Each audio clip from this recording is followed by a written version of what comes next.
Welcome to All in All. Today we're doing a deep dive for you, our listener, into Earth's evil twin. Venus. Exactly, Venus. It's this world of, well, incredible contrasts, really bewildering sometimes. Yeah, it's named after the Roman goddess of love and beauty, right? But the reality is... It's a hellish landscape. I mean, literally hot enough to melt lead on the surface. It really is an extreme place. So our mission today is to really explore Venus thoroughly. We want to look into its, mysterious origins. Understand why it's so significant, especially for us here on Earth. Yeah, analyze its dramatic evolution, how it got this way. And consider its practical relevance, too. For science, maybe even for future human endeavors, however distant that seems. Okay, so we'll unpack how Venus formed right from the start. We'll delve into those fascinating debates about its past. Was it ever like Earth? Examine the brutal reality of its current state, that runaway greenhouse effect. Explore why its unique characteristics, even the harsh ones, offer crucial lessons for Earth and the search for planets outside our solar system, exoplanets. And we'll look at the, audacious technological challenges and the cultural connections, too. This enigmatic world. Yeah, it's got quite a story. So the big question running through this is, what does all this mean for us, for you? Let's jump right in, then. The beginning. The genesis of Venus. How did this world even come to be? Most people, I think, imagine planet formation as sort of a slow buildup. Like rolling a snowball, it just gets bigger and bigger. Gradual accretion. That's the traditional picture, yeah. Snowball gets bigger, collects more snow. Simple accretion.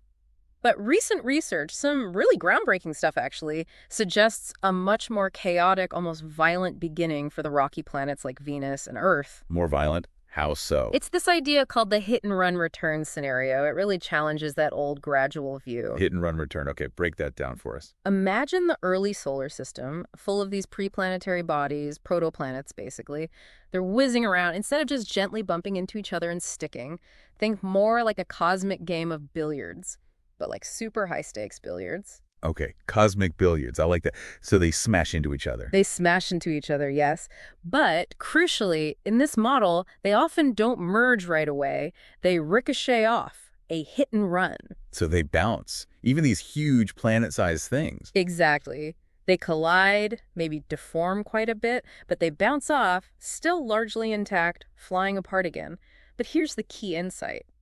That first collision, that hit and run, it slows them down significantly. Okay, so the impact puts the brakes on, in a way. Precisely. And because they've been slowed down, these now slightly damaged, massive objects are much more likely to encounter each other again gravitationally later on. And that's the return part. That's the return. Yeah. And it's during this second encounter, after they've been slowed, that they're much more likely to actually merge successfully and permanently. So it's not a one-shot deal. Most big impacts are actually hit-and-runs for us. That's what the theory suggests, yeah. Even relatively slow, giant impacts. A successful merger, the kind that builds a planet, typically seems to require two collisions, not just one. It's a more complex dance than just adding layers. That's fascinating. And there was something about Earth playing a role in Venus's formation. That sounds kind of wild. It is a mind-bending idea, isn't it? The theory suggests that early Earth might have acted as a sort of gravitational vanguard for Venus. A vanguard? Meaning Earth's gravity might have influenced the path of the protoplanet that eventually became Venus, maybe nudging it in just the right way or clearing out other bodies, effectively setting the stage for that crucial second collision, the successful merger. wow. So Earth might have actually helped create its own twin. That's poetic almost. It really highlights how interconnected the early solar system was. We're only just starting to grasp these complex dynamics. How do scientists even model something like that? It sounds incredibly complicated. It is. You can't just do it with back-of-the-envelope calculations. Researchers use cutting-edge tools, things like machine learning algorithms, and really sophisticated 3D computer simulations. So they basically run virtual solar systems over and over. Pretty much. They model the orbital evolution of thousands, even millions of these planetary bodies over vast timescales. We're talking 100 million years of this cosmic billiards game. And these simulations support the hit-and-run return idea. They provide really compelling evidence for it, yes. It seems to explain the characteristics of the inner planets better than the simple accretion model in many ways. And it emphasizes just how important these early violent collisions were. They weren't just random events, they were fundamental in shaping the entire solar system we see today. With huge consequences for habitability, I imagine. Absolutely profound consequences. The final size of a planet, its composition, even its initial atmosphere, all influenced by these chaotic beginnings. The very conditions that eventually allowed life to emerge here on Earth were partly set by this violent crucible. Which brings us to the next big question about Venus. Its potential past habitability. This is where things get really debated, right? Oh, definitely. It's a fascinating and often contradictory story. For a long time, there was this really intriguing hypothesis. The idea that Venus might have been, well, nice once, temperate, maybe even with oceans. Exactly. That it might have had temperate surface conditions with liquid water oceans, perhaps for a significant chunk of its early history. Billions of years, potentially. Billions. How could that be possible given what it's like now? Well, some climate models suggested it. Based on certain assumptions, they showed Venus could have maintained a temperate climate, maybe even, bizarrely, right up to the present day if things had gone just slightly differently. What was the key factor in those models? A lot of it hinged on its incredibly slow rotation. Venus spins backwards, and incredibly slowly, a day is longer than its year. Right, we'll definitely come back to that weird rotation. But the theory was this slow spin could have allowed thick, permanent clouds to build up on the side facing the sun. Like a giant sunshade. Precisely, a planetary-scale reflective shield. These clouds would bounce a lot of sunlight back into space, theoretically keeping the surface cool enough for liquid water. It painted this picture of Venus potentially being a lush water world, almost an Earth twin in a very different way. But science marches on. Newer research threw cold water on the water world idea, didn't it? It did. More recent studies brought forward a strong counterargument, suggesting Venus never actually had liquid water on its surface. Ever. Never. That's a huge shift. What's the evidence for that? It comes down to analyzing volcanic gases on Venus, or rather, what we can infer about them from atmospheric composition and modeling, specifically the amount of water in those gases. Okay, how does that tell us about ancient oceans? Well, think about Earth. Our volcanic eruptions are typically very rich in steam, H2O. That tells us our planet's interior, the mantle, contains a significant amount of water. Right, lots of water locked inside Earth. But when we look at Venus, the data suggests its volcanic gases are, at most, maybe 6% water. That's incredibly low compared to Earth. 6%? That's really dry. Exactly. It strongly indicates that Venus's interior, the source of its magma and volcanic gases, is significantly dehydrated, and perhaps always has been. You see, volcanism acts like a window into a rocky planet's interior. It reveals the deep composition. So if Venus's insides are dry today, it's much harder to argue it ever had massive surface oceans that somehow just vanished without a trace internally as well. So the dry interior suggests a dry history. That's the thinking behind this newer perspective. It makes the ancient ocean hypothesis much less likely. So for you, the listener, this is a real scientific puzzle. Was Venus wet and maybe habitable or always dry and hostile? How do we figure this out for sure? That's where missions come in. Specifically, NASA's upcoming Da Vinci mission. Da Vinci, what's that going to do? Da Vinci stands for Deep Atmosphere Venus Investigation of Noble Gases, Chemistry, and Imaging. It's scheduled for the late 2020s. It has an orbiter, but the really exciting part is a descent probe. It's going to plunge into the atmosphere. Exactly. It will drop through that thick, hostile atmosphere, measuring the composition directly as it goes down. Especially the noble gases, things like xenon, krypton, argon. Their isotopes hold clues about the planet's formation and early atmospheric evolution, including how much water it might have had initially. So Da Vinci could actually settle this debate. Wet Venus versus dry Venus. That's the hope. Its findings will be absolutely crucial. They'll directly test these competing hypotheses, and the answer will have huge implications. How so? Beyond just understanding Venus. It fundamentally influences our search for habitable exoplanets.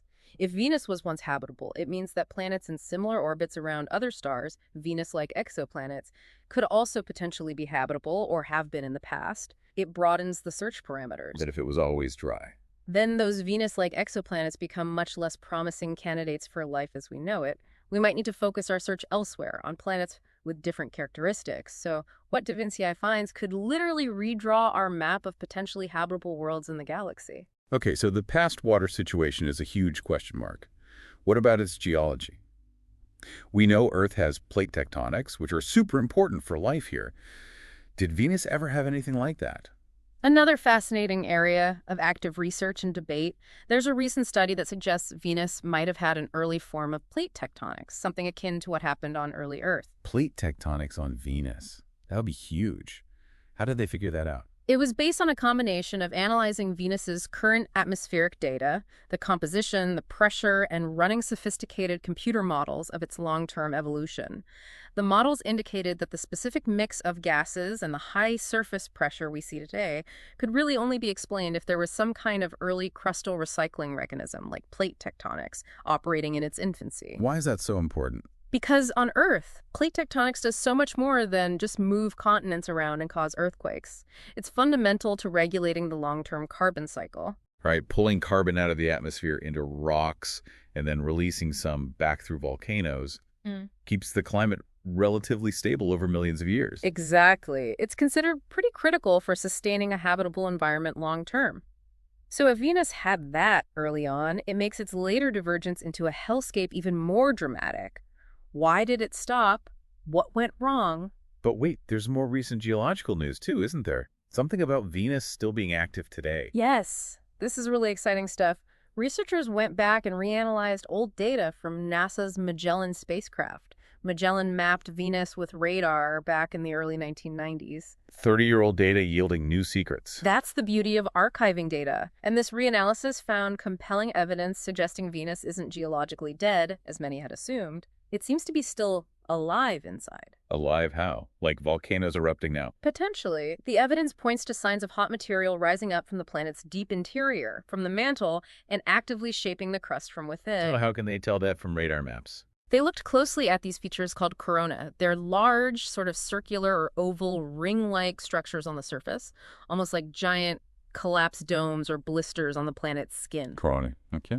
And the new analysis showed that many of these corona appear to sit right on top of what are interpreted as active mantle plumes, basically columns of hot, buoyant rock rising slowly from deep inside Venus. Similar to how hotspots create volcanic chains like Hawaii here on Earth. So the coronae are like the surface expression of this deep heat. That's the interpretation. The alignment between the predicted surface effects of active plumes and the actual features observed in the Magellan data for some of these corona was apparently so striking the scientists were, quote, hardly able to believe their eyes. It strongly suggests ongoing internal heat flow and a dynamic interior. So if it is still geologically alive today, how do we confirm that? How do we spot an active volcano or maybe even moving plates through those thick clouds? That's a job for another upcoming mission, Veritas. Okay, Veritas, what's its angle? Veritas stands for Venus Emissivity, Radio Science, INSAR, Topography, and Spectroscopy. It's also targeting a launch around the late 2020s or early 2030s. Its key tool is advanced radar, specifically a technique called INSAR. INSAR? Interferometric synthetic aperture radar. It's incredibly precise. Basically, the spacecraft sends radar pulses down from slightly different points in its orbit at different times. By comparing the return signals, the echoes very precisely, it can detect tiny changes in the surface elevation. How tiny? We're talking centimeters, just a few centimeters of rise or fall on the surface. It's like having a super accurate laser measuring tape orbiting the planet. Wow, so Veritas could literally see the ground moving. That's the goal. It can measure the ground rising or falling, which could indicate magma moving beneath a volcano, or even potentially detect subtle movements associated with tectonic activity, if any exists today. It will guide the search for active volcanoes. And we already know Venus has tons of volcanoes, thousands of them visible on the radar maps. Some are absolutely enormous shield volcanoes, hundreds of kilometers across. The possibility of ongoing eruptions is very real. It's also worth remembering, for you, the listener, that geologically speaking, the surface of Venus looks surprisingly young. That's right. It's believed the entire planet underwent some kind of massive resurfacing event, probably driven by huge volcanic lava flows, maybe around 400 million years ago, that wiped the slate clean, covering up most of the older craters. 400 million years sounds ancient to us, but in planetary terms, that's relatively recent, right? Suggests major volcanic activity in its not-too-distant past. Exactly. It points to a very different geological history than Earth, even if it did have early tectonics. Which brings us squarely to the present-day reality of Venus, that runaway greenhouse effect. The hellish reality part. This is maybe what Venus is most famous for. It is. It's probably the most extreme example in our solar system of what happens when a planet's atmosphere goes into thermal overdrive. A natural laboratory for atmospheric physics, but a terrifying one. So paint that picture again for us. What's it really like on the surface? Okay, imagine stepping out onto Venus. The first thing isn't the heat, it's the pressure. We'll get to the heat, but the pressure is instantly crushing. How much pressure again? About 92 times the air pressure here on Earth at sea level. It's the equivalent pressure you'd feel if you were submerged 900 meters, that's nearly 3,000 feet deep in Earth's ocean. Okay, so instantly crushed. Noted. But if you could survive the pressure, Then you'd face the heat. The surface temperature averages a staggering 867 degrees Fahrenheit. That's 464 degrees Celsius. hot enough to melt lead? Hot enough to melt lead, zinc, tin. It's the hottest planet in the solar system, even hotter than Mercury, which is much closer to the sun. And that difference, that extra heat, compared to what it should be based on sunlight alone, that's all the greenhouse effect. Entirely. If Venus had a no atmosphere, based on its size and distance from the sun, its average temperature should be around 165 degrees Fahrenheit, maybe 74 Celsius.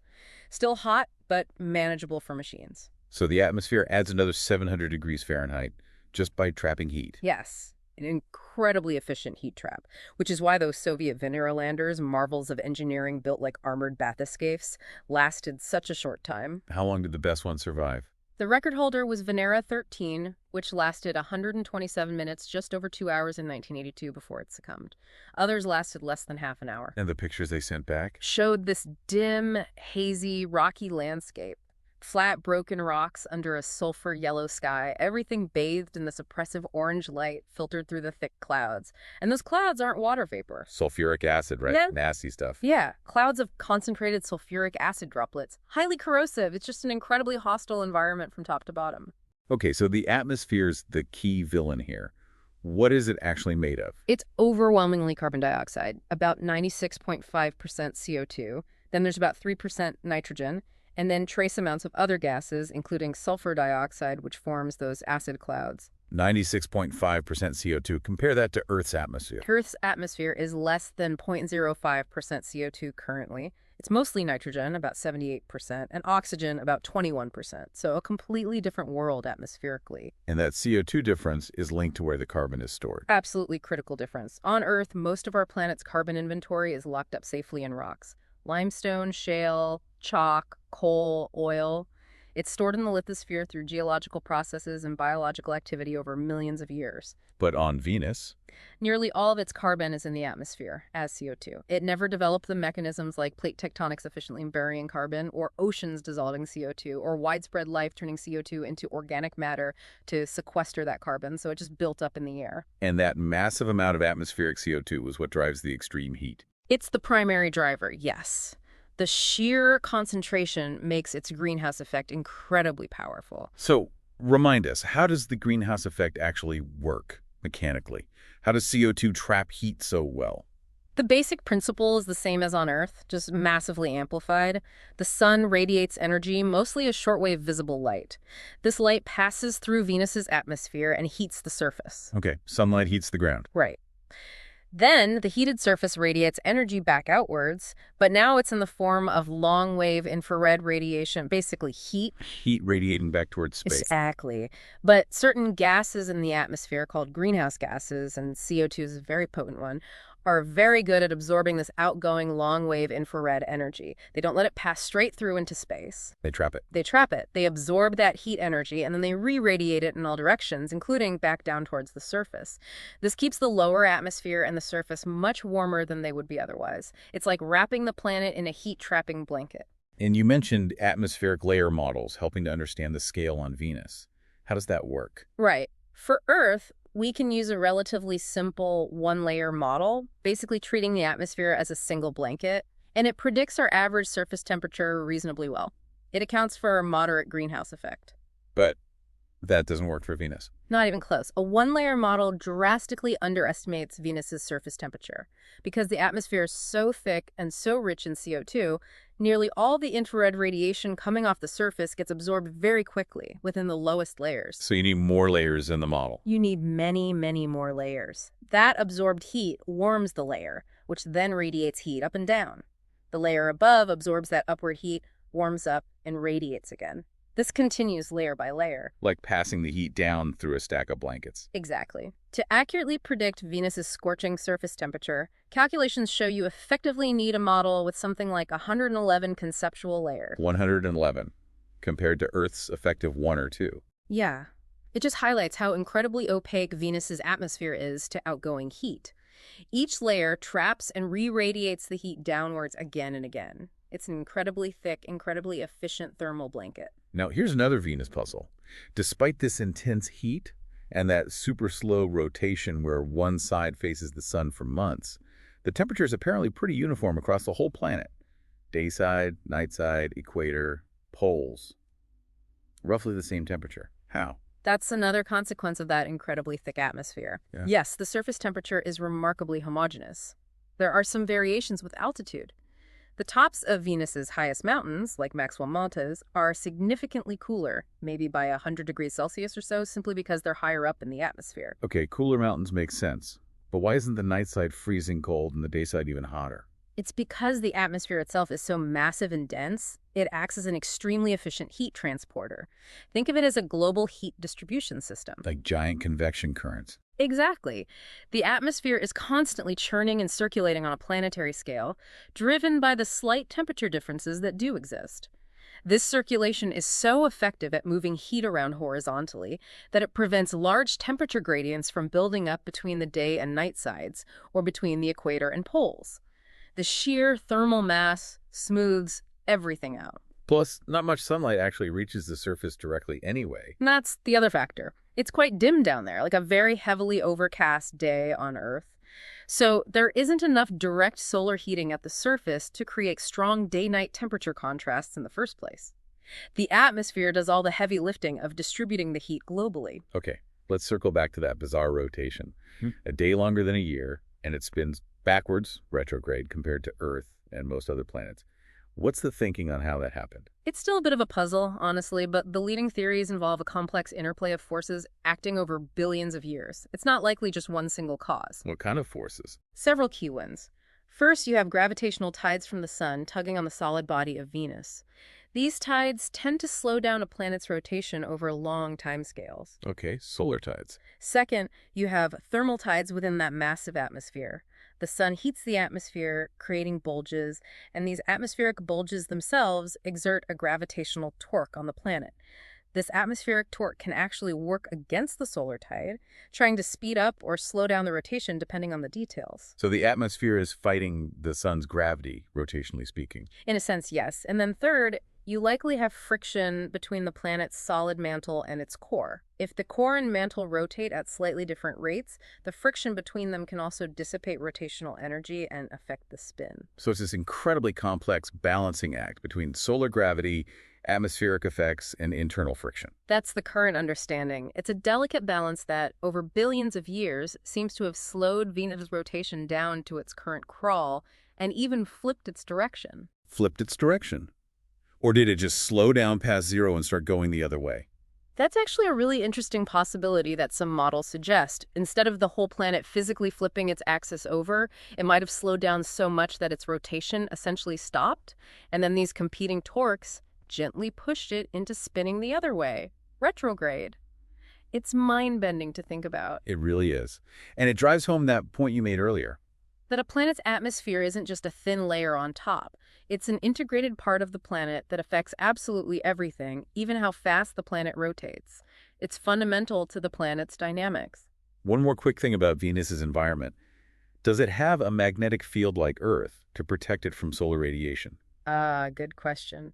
Venus does not have a significant intrinsic magnetic field like Earth's. Earth's field is generated by the churning of its molten iron core, a dynamo effect. Venus seems to lack that active dynamo today, maybe because its core is solid or doesn't convect properly. So no global shield like ours. Isn't that bad for the atmosphere? You'd think so, but Venus compensates in a different way.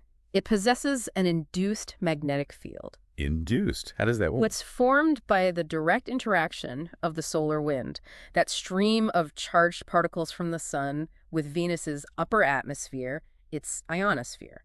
The solar wind drapes around the planet, inducing electrical currents in the ionosphere, and these currents generate a weak magnetic field. So it creates its own sort of temporary shield from the solar wind itself. Exactly.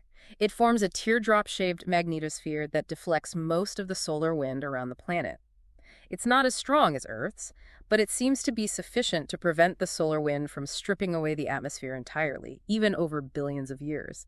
It shows there's more than one way for a planet to protect itself. Okay, let's pivot now. We've talked about what Venus is, how it got that way. Let's talk about why it matters. Its significance beyond just being a weird neighbor. Right. And this is where things get really interesting, moving beyond just planetary science. You mentioned that phosphine discovery in 2020. That chemical, potentially a sign of life, found in the clouds, and how Venus suddenly became this global cultural celebrity. It was remarkable, wasn't it? The news was everywhere. For a brief moment, Venus was the most talked about planet. It really was. And for you, the listener, think about that reaction. Why did that happen? We hear about amazing discoveries all the time, finding minerals on Mars, finding bizarre new life forms deep in Earth's oceans. But a little bit of unconfirmed phosphine gas in Venus's clouds caused this huge global splash. Why? It taps into something really fundamental, I think, something beyond just scientific curiosity. The argument is that our reaction reveals how deeply the concept of life itself is intertwined with our moral and ethical framework. Life is a moral concept, not just biological. Exactly. Think about it. In most human cultures, secular Western philosophies, many Eastern traditions like Buddhist ethics, there's a strong, almost intuitive bias towards valuing living things over non-living things. The life bias. We care more about a plant than a rock. We inherently do. It's deeply ingrained in our psychology, often implicitly. We might not consciously think about it, but our actions and values reflect it. So how does finding potential phosphine on Venus connect to that? Because discovering extraterrestrial life, or even just a credible hint of it like phosphine, especially on a place as seemingly inhospitable as Venus, forces us to confront those deep-seated values. It's not just another data point. It demands large-scale ethical reassessments of who we are and where we live. Like Copernicus showing Earth wasn't the center or Darwin showing evolution, it shifts our perspective. Precisely. Finding life elsewhere, particularly somewhere unexpected, challenges our perceived uniqueness, our place in the cosmic order. It forces us to ask, if life can exist there, what does that say about life's prevalence, about our own significance, about our potential responsibilities or connections to that other life? It touches on existential questions. So finding a new microbe on Earth doesn't trigger the same thing because it fits within our existing framework. Right. It's fascinating, but it doesn't fundamentally redraw our inner moral maps, so to speak. But life on Venus, that pushes boundaries. It forces a reevaluation. So biosignatures, these chemical hints, have the power to metaphorically terraform places culturally, make us see them and ourselves differently. I think that's a great way to put it. They prompt this deep reevaluation of our understanding of the universe and our moral place within it. That's why Venus, briefly, became such a compelling, stimulating friend or focal point for so many people. It wasn't just science, it was about us. Beyond those profound philosophical points, Venus also serves a very practical purpose as Earth's climate warning sign. A critical one. It's often called the prime example of a runaway greenhouse effect, a cautionary tale for our own planet. Studying Venus allows us to learn from example instead of experience when it comes to the potential long-term consequences of altering our atmosphere. It's a natural experiment on what happens when things go really wrong with the carbon cycle. Exactly. And that stark difference in carbon storage we talked about is key. Earth. Most carbon locked in rocks. Venus.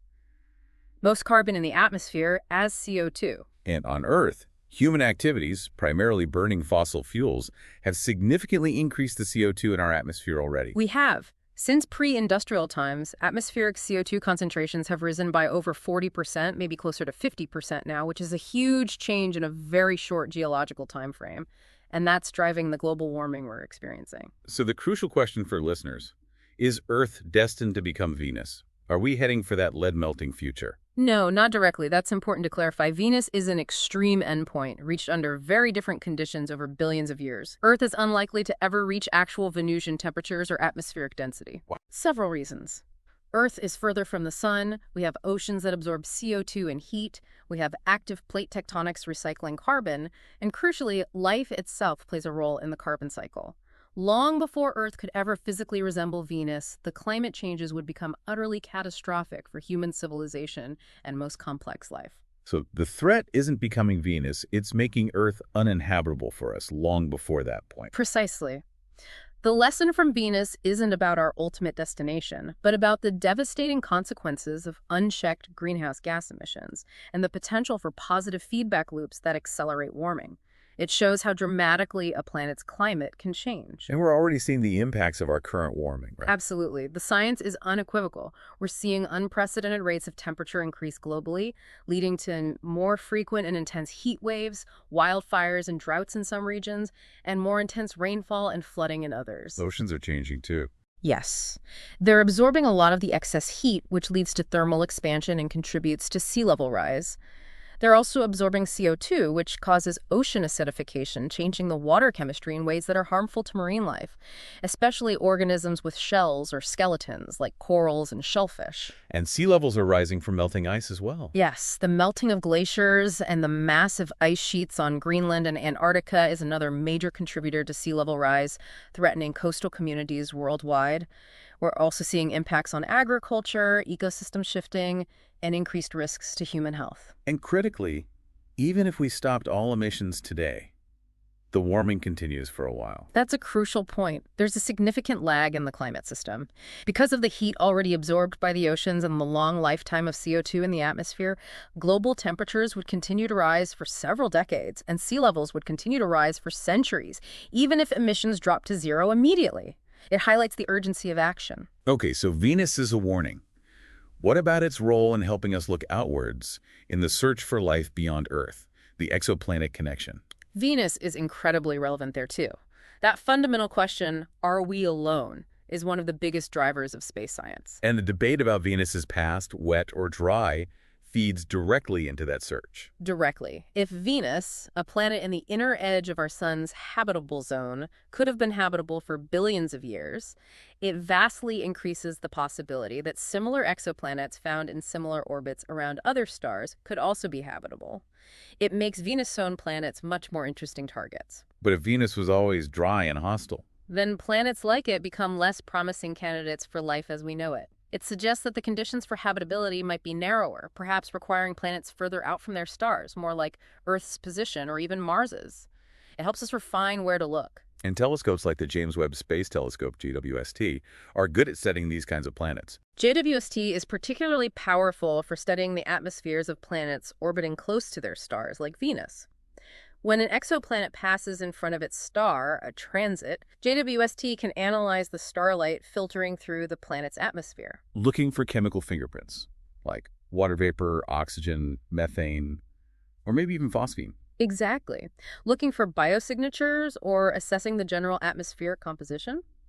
Understanding Venus's atmosphere, how it evolved, what it's made of, how it looks spectroscopically provides a crucial baseline, a template for interpreting the data we get from these distant Venus-like exoplanets. So studying our evil twin helps us understand potential twins, or maybe cousins, around other stars. Precisely. Young Venus-like exoplanets in particular could be really important candidates, potentially representing Venus in an earlier, maybe more hospitable phase, depending on which model of its history turns out to be correct. Okay, let's talk human exploration.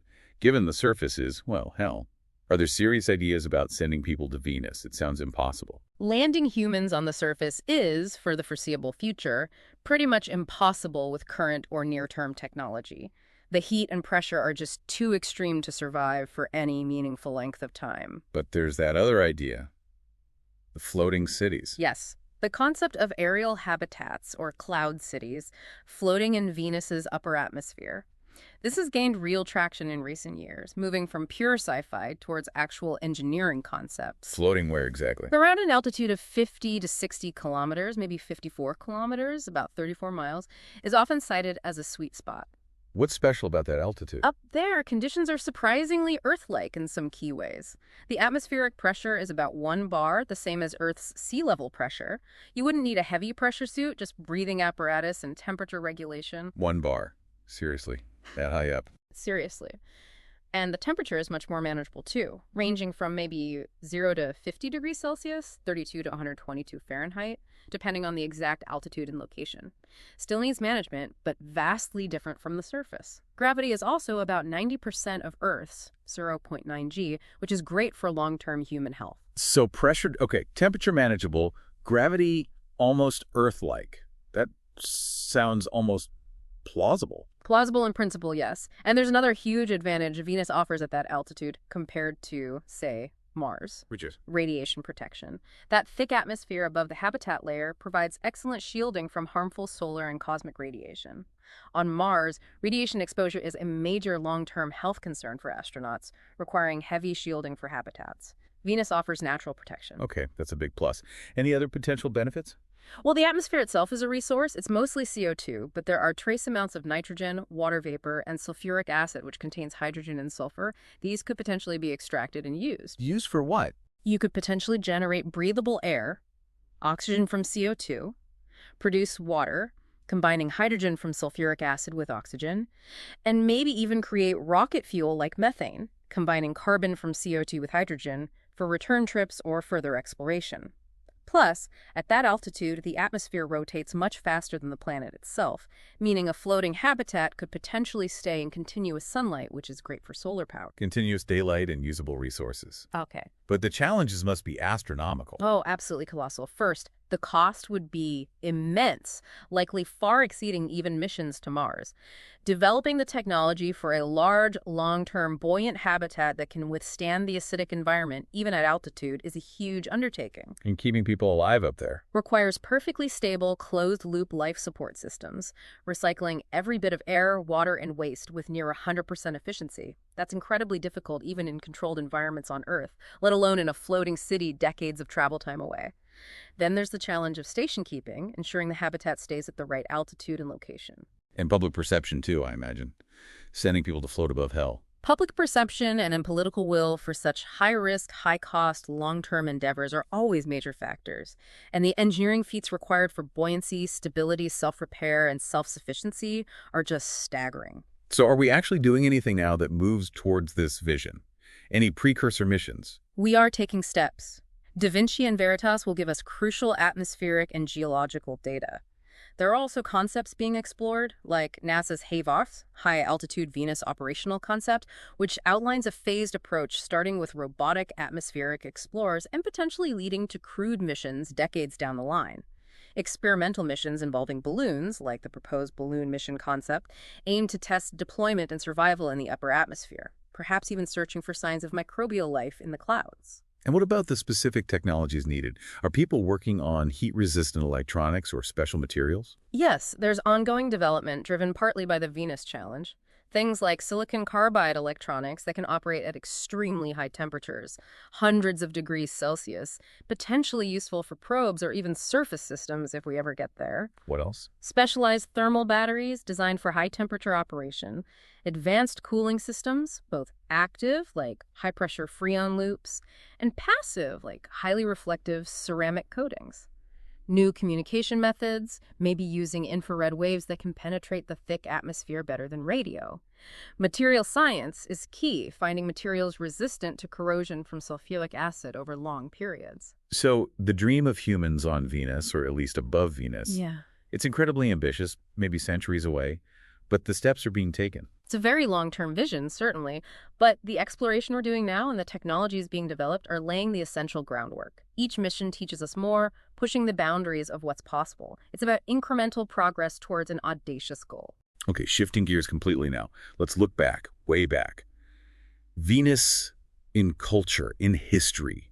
It wasn't always seen as the evil twin. It was named after the goddess of love and beauty. Indeed, Venus the goddess was a central figure in Roman mythology and religion. She represented not just love and beauty, but also desire, sex, fertility, prosperity, even victory, a really multifaceted deity. And she had a special connection to the Romans themselves. Yes, she was considered the divine ancestor of the Roman people through her son, the Trojan hero Aeneas, who supposedly founded the Roman lineage.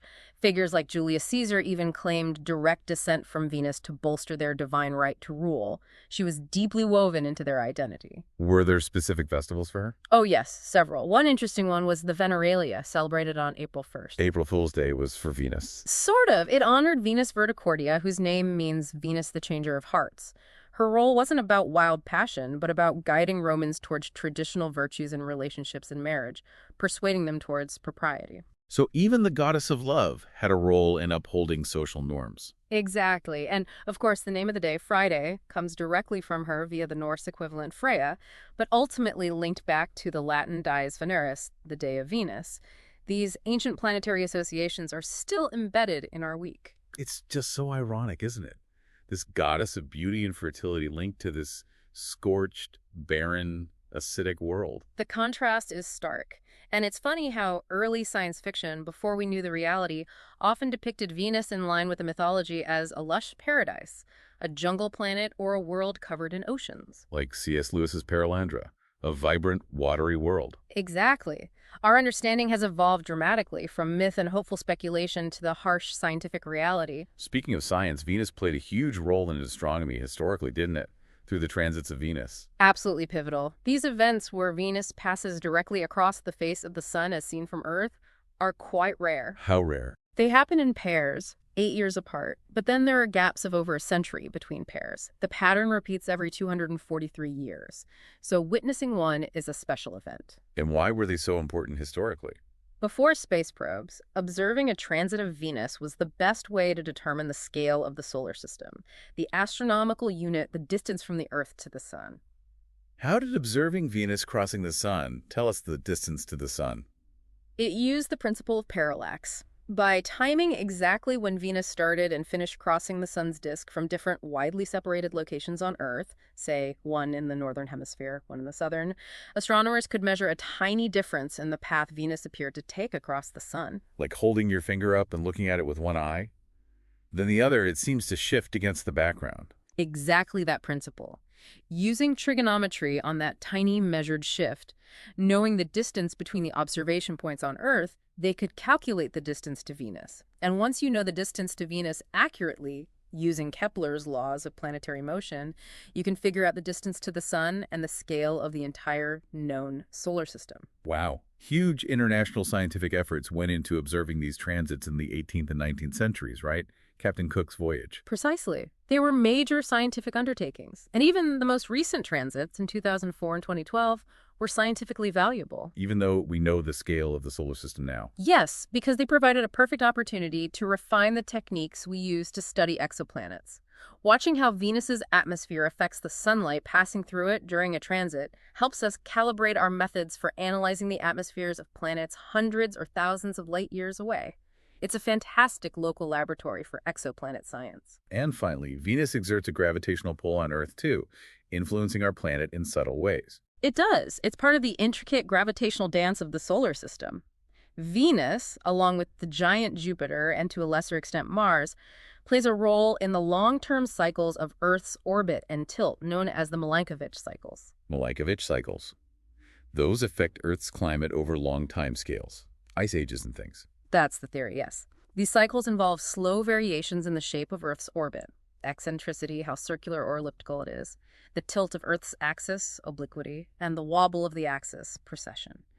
These changes subtly alter the amount and distribution of sunlight reaching Earth over tens or hundreds of thousands of years, and they are believed to be the main casemaker for the glacial and interglacial periods of the past few million years. And Venus's gravity is a key player in driving those changes. It's a significant player, particularly in influencing the changes in Earth's orbital eccentricity and inclination, the tilt of our orbital plane. Because Venus is relatively massive and orbits relatively close to us, its gravitational nudges on Earth are actually stronger in terms of affecting those orbital parameters than those from Mars, even though Mars is our other neighbor. So our evil twin helps orchestrate Earth's long-term climate rhythms. Another layer of connection. It really underscores how interconnected everything is in the solar system, gravitationally speaking. Wow. We have covered a lot of ground today, or maybe a lot of atmosphere. From Venus's chaotic, violent birth. That whole hit-and-run return idea. To the tantalizing, debated possibility of ancient oceans. Wet Venus versus dry Venus, a key question. Then diving into its current truly hellish reality. The crushing pressure, the lead-melting heat, that runaway greenhouse effect driven by all that CO2. An extreme amplified version of processes relevant to our own climate. We explored how Venus acts as that critical, if terrifying, climate warning for Earth. Learning from example, not experience, hopefully. How it serves as a crucial laboratory for understanding exoplanets, helping us search for life elsewhere. Refining our techniques and targets. And looked at the incredible ingenuity, the sheer audacity involved in even dreaming about future human exploration, those floating cloud cities. A testament to human curiosity pushing against immense challenges. It really feels like this planet, named for the goddess of love and beauty, holds up a very powerful, often disturbing, but ultimately fascinating mirror to us, to Earth, to our place in the cosmos. It certainly does. It forces us to confront big questions. So as we continue to develop the technology, to send probes like Da Vinci and Veritas to peel back more of Venus's secrets, what else might we learn? Not just about how planets form and evolve or how atmospheres work. But maybe by the very definition of life itself. Could something survive in those clouds? And what would that mean for our understanding of biology, of our own uniqueness? And what about our moral obligations in the universe if life is found elsewhere, even in such an extreme place? Will finally understanding Venus's past, why it diverged so dramatically from Earth, help us ensure a better future for our own planet? Or will its cautionary tale, the story of a paradise potentially lost or maybe never existing, just echo unheard across the vastness of space? A lot to think about. Thanks for listening to All at All,